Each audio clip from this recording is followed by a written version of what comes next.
இப்போ நாங்க வந்து திருநங்கைகளுக்காக வெளிச்சம் அறக்கட்டளைன்னு சொல்லி ஒன்று வந்து நாங்க கவர்மெண்ட்ல ரெஜிஸ்டர் பண்ணி ஓபன் பண்ணியிருக்கிறோம்.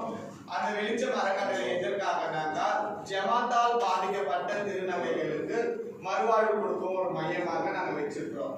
இந்த 4 மாசத்துல பாருங்க நாங்க இந்த வெளிச்சம் அறக்கட்டளை மூலியமா இதெல்லாம் வந்து காட்டணும்.